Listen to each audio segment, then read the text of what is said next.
Hello, everybody. Welcome back to the Incubator podcast. We're back today to continue our discussion on hyperbilirubinemia and phototherapy. Daphna, good morning. How are you? Good morning. I'm doing well. I'm gonna call out my division chief from fellowship.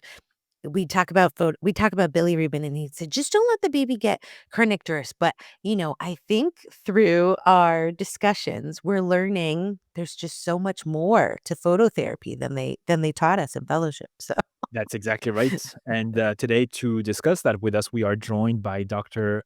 Daniel Rauch. Dr. Rauch, welcome to the podcast. Thank you. For people who may not be familiar with your work, you're a professor of pediatrics at the Hackensack Meridian School of Medicine, where you also serve as vice chair for community relations and division chief of pediatric hospital medicine and general academic pediatrics at the Joseph Sanzari Children's Hospital. You're recognized nationally as a leader in pediatrics with more than 40 peer-reviewed articles, multiple edited books, over 180 national presentations. Most recently, you co-authored the American Academy of Pediatrics technical report on phototherapy to prevent severe neonatal hyperbilirubinemia, which we'll be focusing on today. It's a pleasure to have you on the show. Thank you.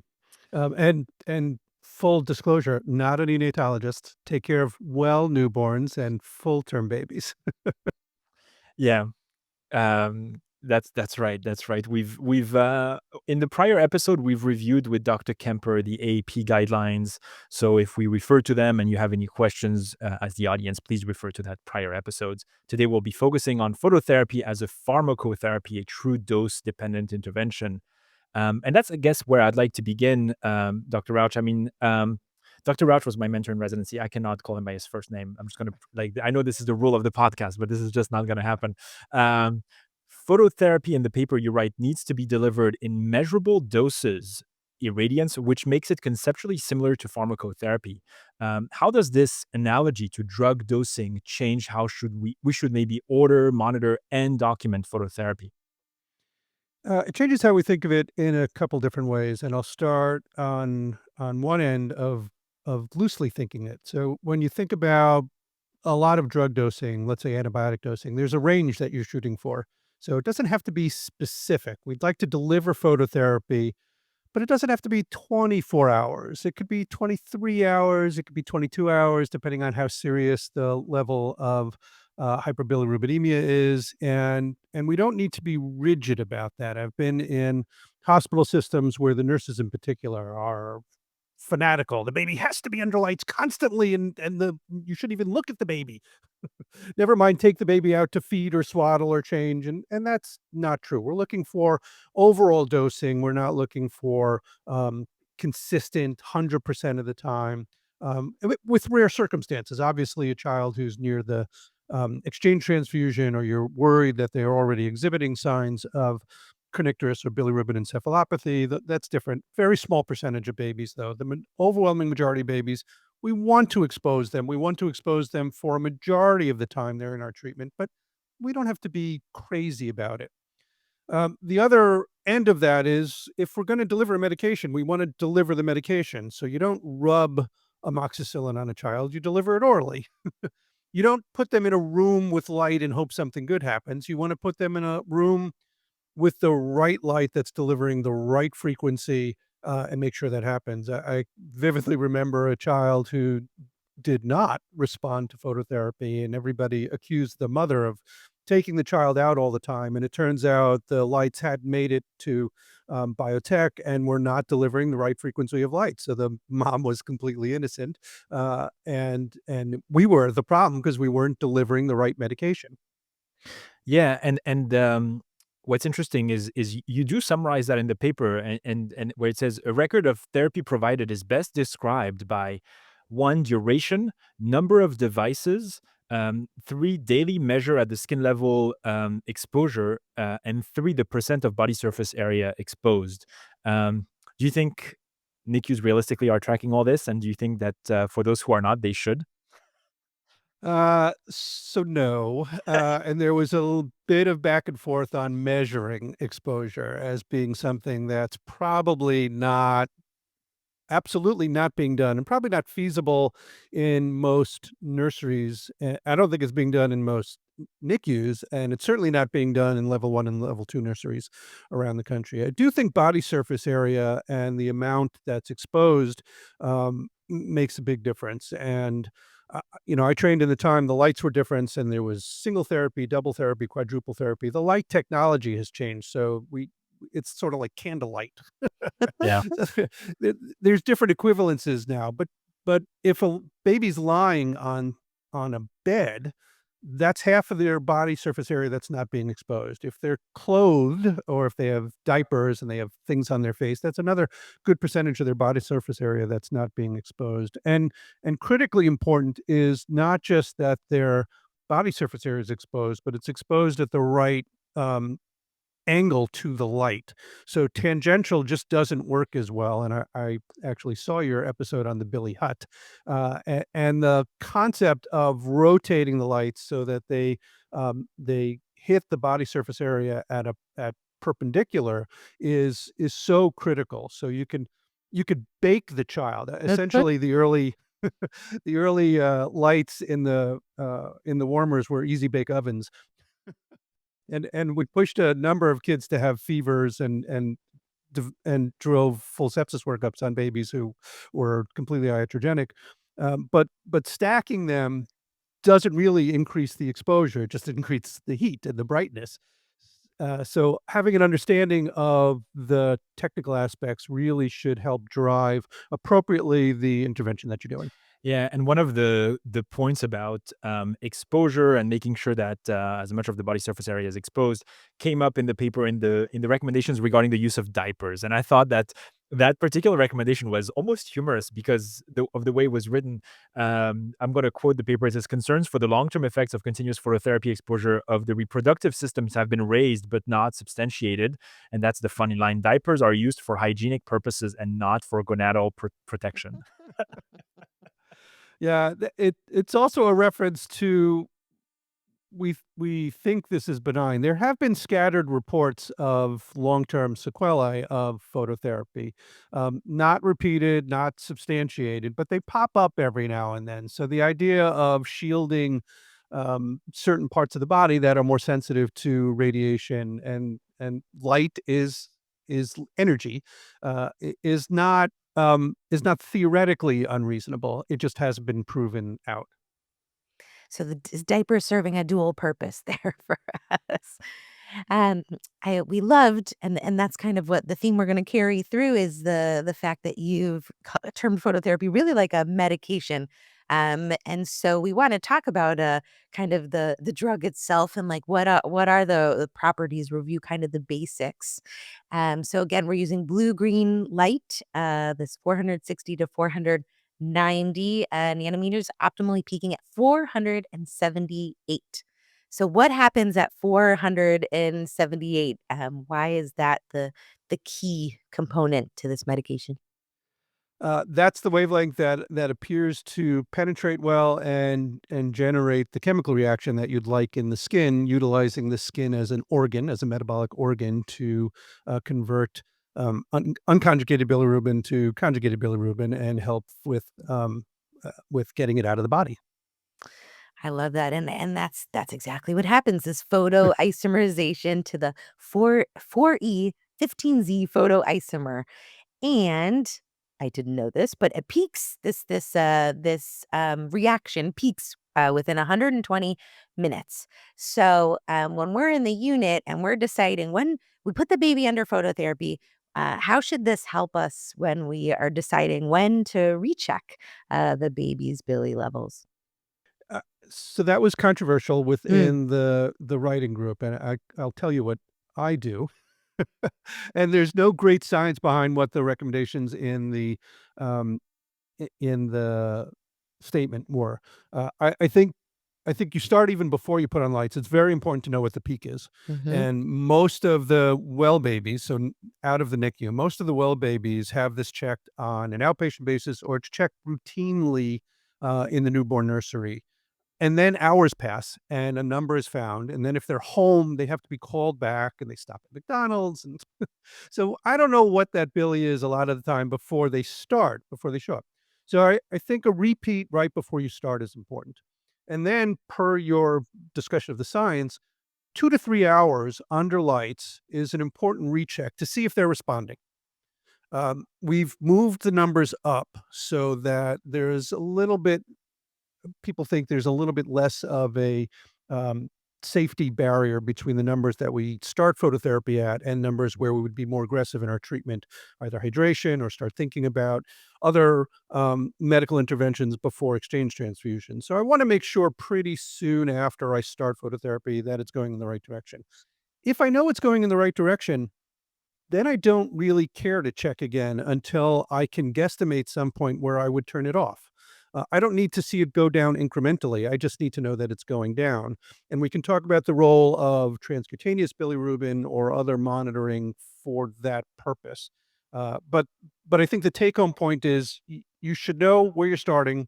You should know that a child is responding, and then decide how fast or how frequently you want to do afterwards, knowing that there's not great science to direct that decision.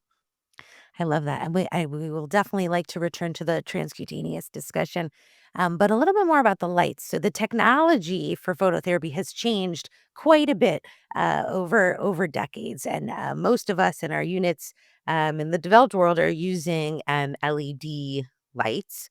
And actually, a quote says a broader wavelengths, so using different wavelengths or non LED lights, may be less effective and potentially harmful.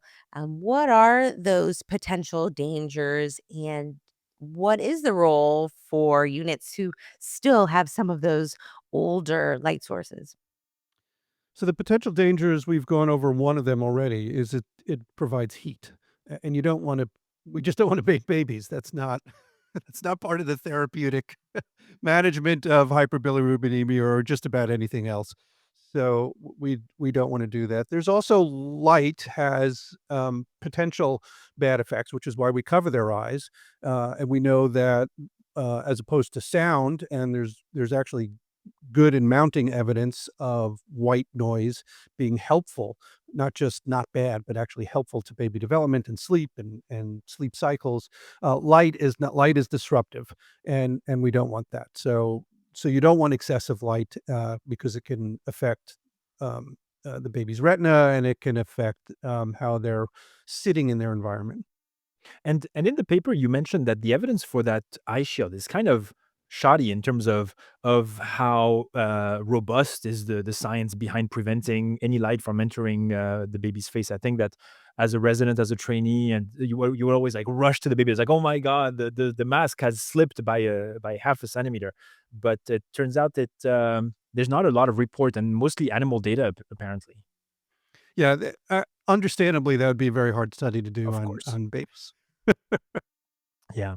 In terms of the irradiance, I think that this is a huge point where we all falter because of our inherent biases. But the paper is very clear that intensive phototherapy at around 30 milliwatts per centimeter square per nanometer um, is what is recommended, and that above 35, the response curve sort of flattens. And yet, I think we keep trying to max out the irradiance. Can you tell us a little bit more about that? I think this just fits into a general medical, not unique to NICU or babies, of more is better. More is not So better. if something's good, more is better. And if I could do more, and I think if there was a way to do quintuple phototherapy, Hmm. people would do it. I've seen it. Um, yeah, people would reflect it off the walls, and you'd irradiate the mother in addition to the baby, hoping that there's some transitory. People just need to understand, the basic science behind it, and that there is a plateau. So it's not inherently bad, but then you get to the baking and you get to the potential effect on the eyes. And you also, the more you medicalize this and the more you put barriers between mom and her child, there are side effects of that. So we think of phototherapy being fairly benign, and we'll get to home phototherapy, but currently we institutionalize moms. We tell them explicitly and repeatedly, "This is fine. This should be the worst thing that ever happens to you and your baby." But we're just gonna do this, and we take them out of their home environment, we put them in a hospitalized environment, we take we dis disclose them. And we do things to them, and then we stab them a couple times to check the levels, and all of that is very medicalizing. So our actions belie our words, and those have impact on families. And one of the aspects of the delivery of phototherapy that is often overlooked, that I was sort of reminded reading through the paper, is obviously the balance between distance and coverage. And I think that today, as you were mentioning, especially in the NICU, where now a lot of these incubators have a module sort of attached to the incubator, where you basically have a flexible arm with a phototherapy bulb at the light at the end. You can just basically swing that back over the baby. Distance is a tricky thing, especially when you're going back to the idea of surface area coverage. Can you tell us a little bit about the considerations in delivering appropriate treatment and balancing what is exactly the distance that we should be following?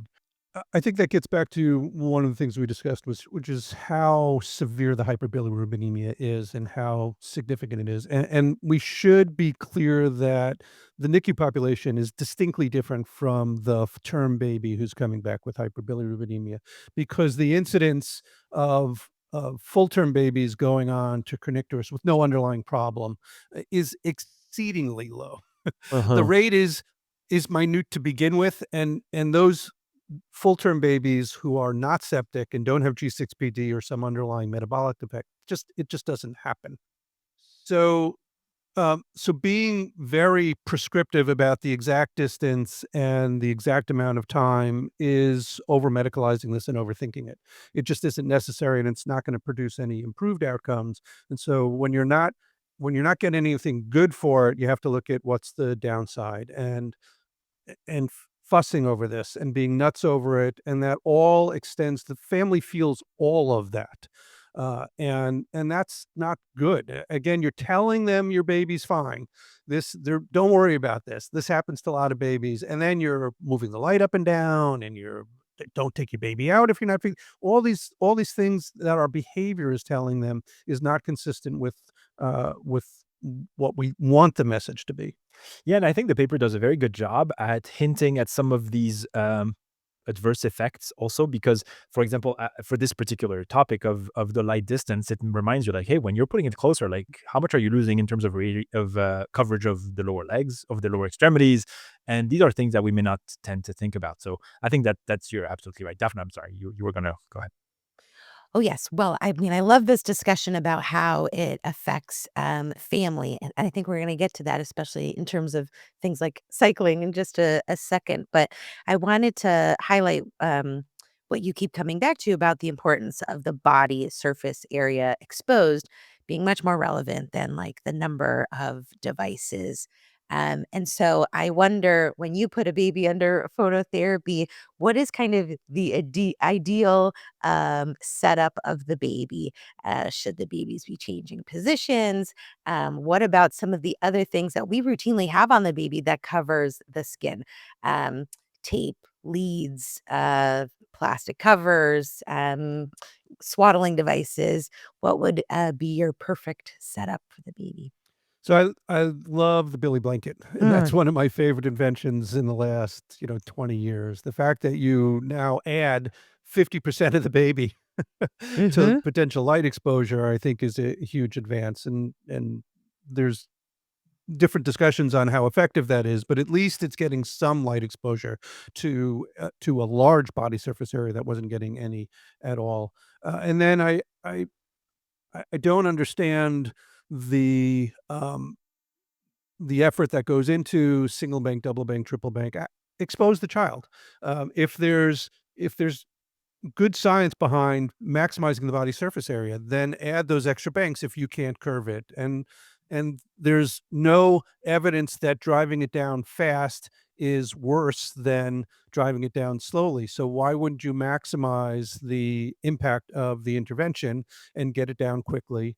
And then there's no evidence that lower is any harm than higher. So people talk about cutoff rates, and then people are very um, uh, think about when that follow-up bilirubin is drawn, and then immediately cut off the light. So I think it's, pick a safe level, and there's no great evidence on what is a safe lower level after phototherapy. But is it 12? Is it 10? There's no harm to 8 or 6 or 4. Once I've decided that they can go home, I leave them under lights, let it get lower and lower. So whenever they check, it will be lower because it started off lower.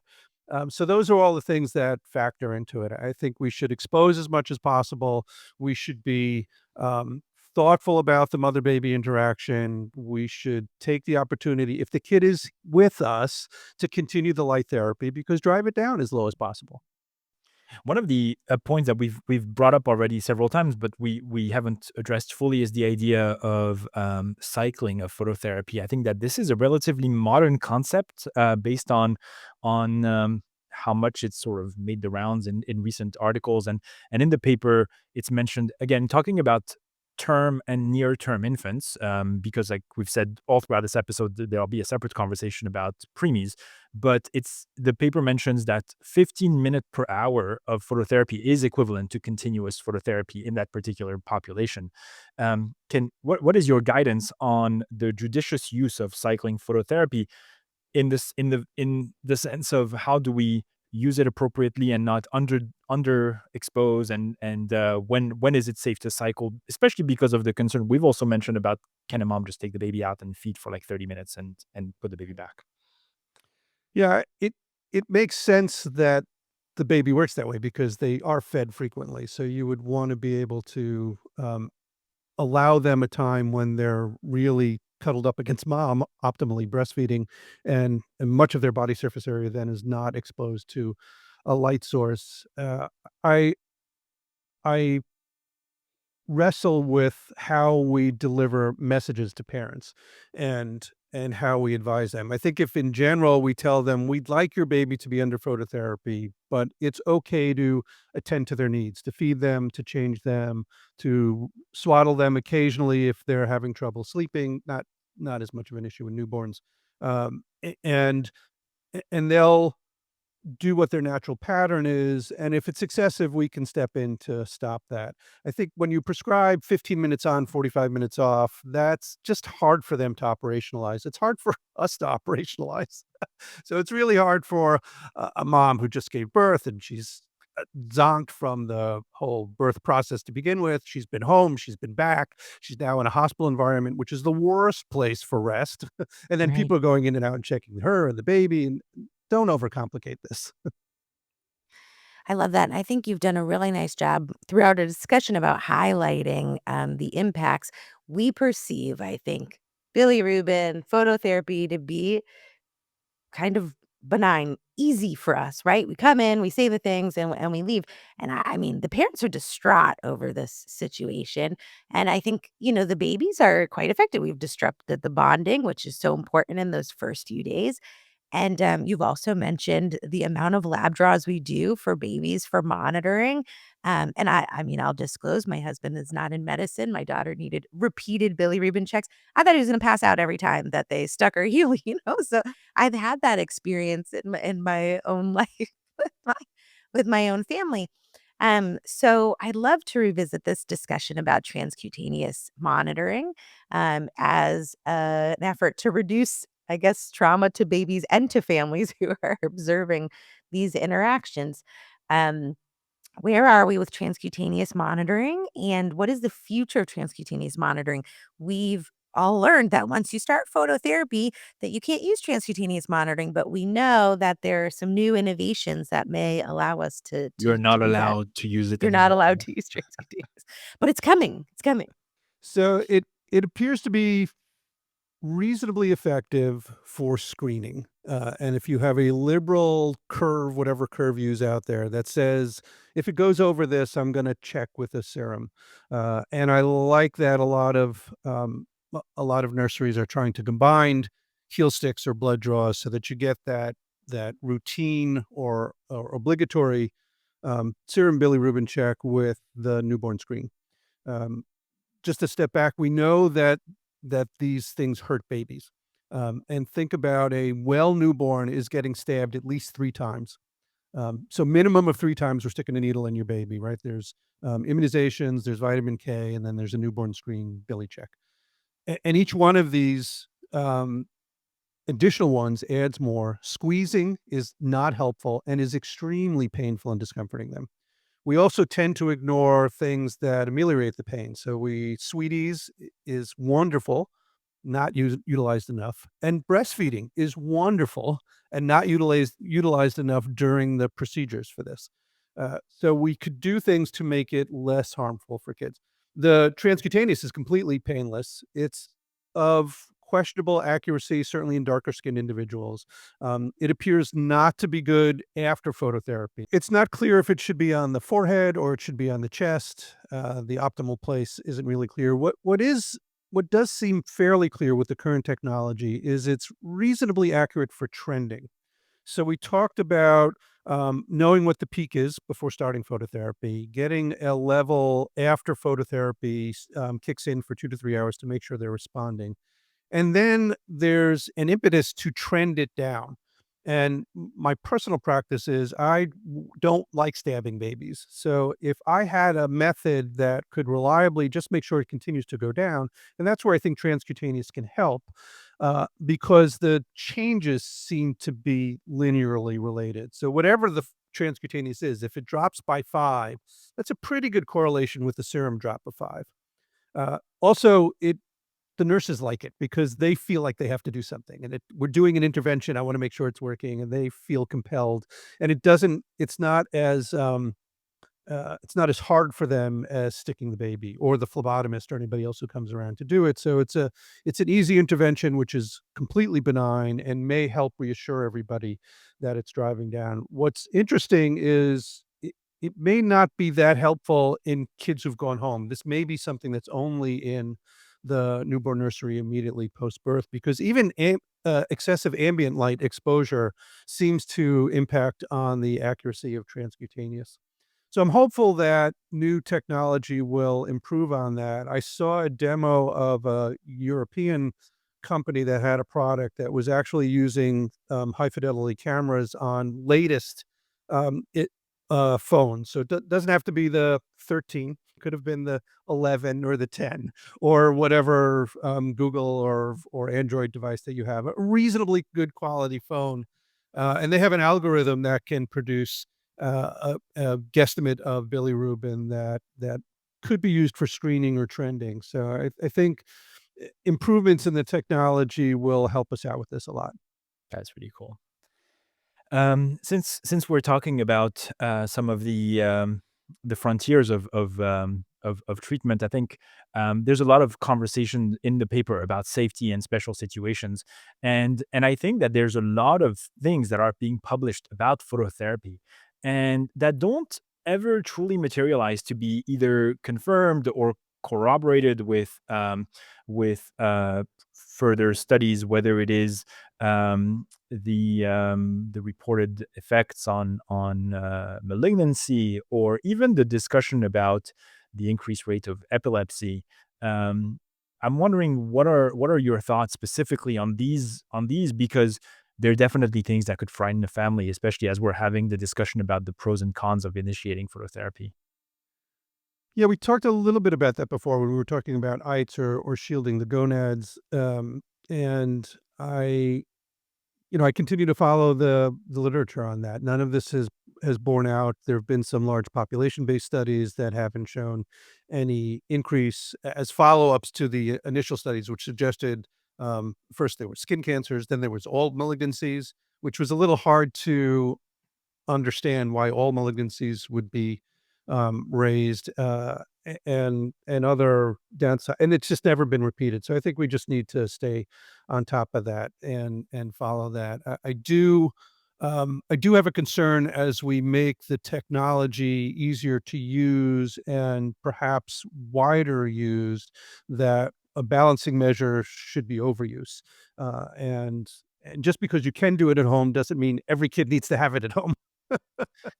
Yeah, I mean, this is a very important point, and I'm going to refer people. We're going to link obviously the paper in the show notes, but I would refer everybody to Table 4, because it's a great resource.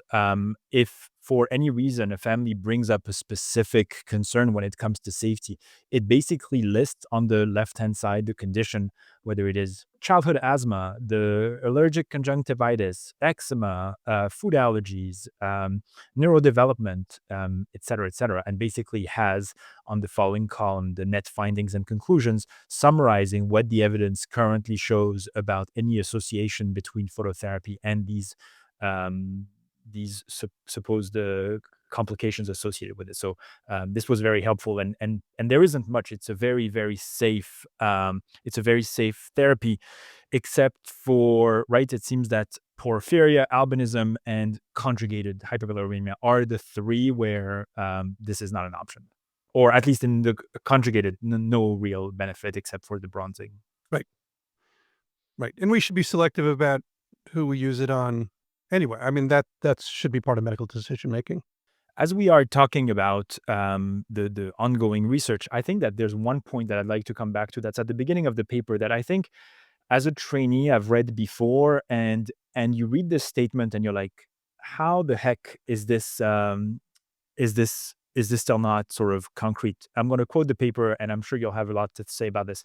Although clinical trial data that show that phototherapy directly prevent kernicterus is scant, there is sufficient evidence that its use reduces the risk of neurotoxicity. And it's like, wait, like, hold on, like, if we haven't proven that, like, conclusively, like, we still have to mention that the data is scant. How is that even the state of affairs in 2025? So let's go back to the incidence of kernicterus, and it's 5 in 100,000. So statistically, think about how many babies we would have to enroll in a study over how many years to have that proof. I could design a study where I smeared peanut butter on kids, and I could show that it wasn't harmful or was no benefit, because statistically it's such a rare event that I can't get numbers in the harm to show that. So and it's actually interesting that the initial um, thing that was hoped to be improved by phototherapy wasn't kernicterus. It was actually to reduce the number of kids who got exchange transfusion, because that was a much higher number, and I could statistically show that.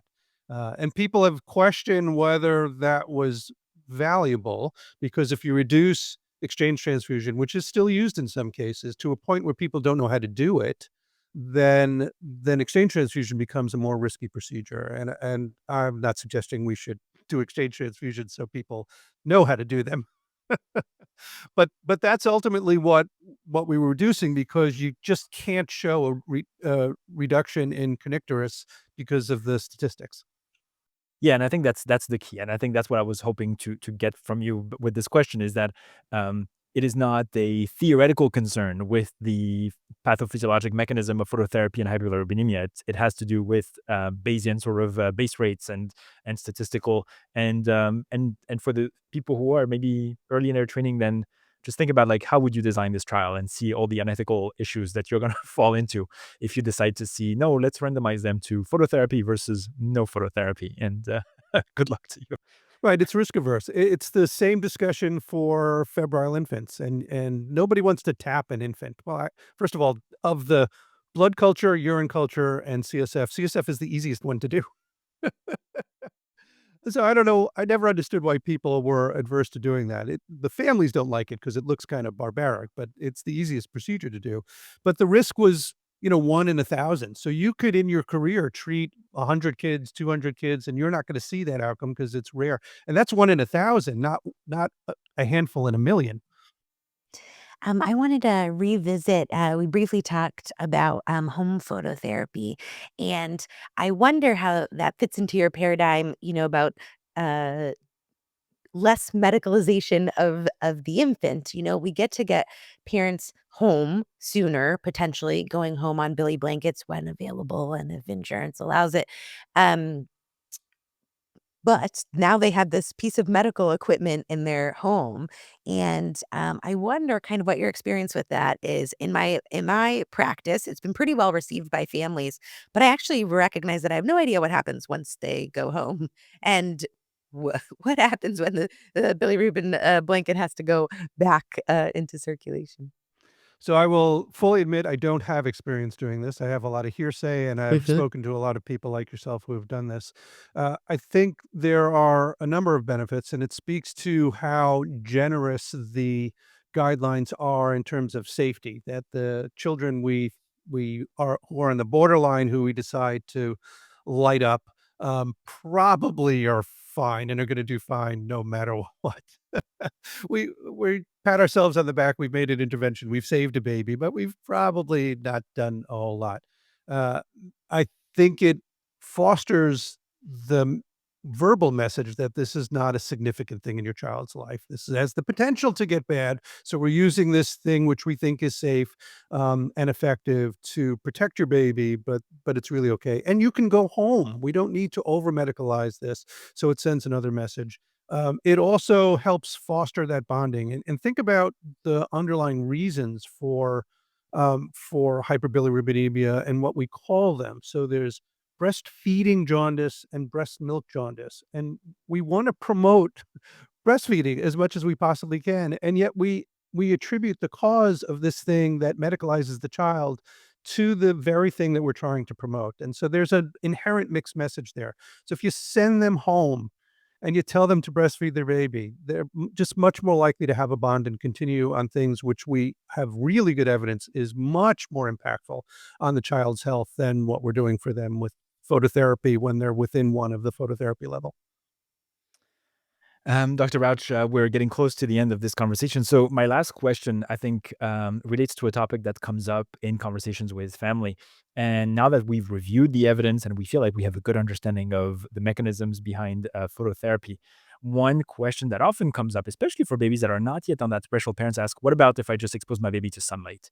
And in the paper, we do get a little bit of a historical summary of Sister Jean Ward's initial observation, and there's some very interesting conversation about something that I was not familiar with regarding like filters for windows that would basically filter the sunlight. But sometimes we're almost tempted to say, well, if the baby is under the sun, it's not too bad. But there's a lot of considerations to think about. And so, can you tell us what we should recommend, advise, and what should be taken into consideration as as parents are asking that specific question? So we should recommend that you not suntan your baby. That's just not a good idea. Again, it's some of the mixed messaging and how to get lay people to understand dosing and right amount of time. So I don't want them to get the wrong message that direct sunlight is okay for the duration of the kid's life. There's also I'm not aware of any paper that suggested that that's a consistent light source and that it truly does get the same amount of impact on deflecting hyperbilirubinemia um, that delivered doses through technologic means do. If we think your child is high enough to be at risk, we should do the best and we think safest way of delivering the intervention. Love it. That's a great final recommendation. Do you have any thoughts about the future of? I always wonder sometimes. It's you can decide to punt on that question, but um, I always feel like sometimes we can think of things in medicine and feel like, have we worked this out? Like, have we figured out enough that the landscape is not going to change dramatically in the next 20, 30, 50 years? Do you see anything dramatic happening in the realm of indirect hyperbilirubinemia and phototherapy in the future based on current evidence and where things are going? Well, I think two things are going to happen. One is it's surprising how poorly we understand this, given it's been around since we ever had babies. And it's a very common problem. And yet the underlying chemistry is understood, but really how it works in the body and why some kids get kernicterus at 30, some kids at 35, some kids at 40 just isn't well understood. Uh, the other the other issue is improving technology. So we talked a little bit about the development in Europe of using cameras and algorithms for developing phototherapy. I think we're going to develop technology that's going to allow us to deliver interventions at home in a safe way, and we're going to develop non-direct ways or indirect ways of measuring so that we'll be on top of this and it won't be as impactful on on families when we do have to intervene. So I think both of those are going in the right direction to demedicalize this and to de-escalate this. It'll still be around, obviously, but I think we'll handle this in a much more family-friendly way. Dr. Rauch, thank you so much for taking the time to answer our questions and coming on the podcast. It's been a pleasure, and good luck with the rest of your work. Thank you.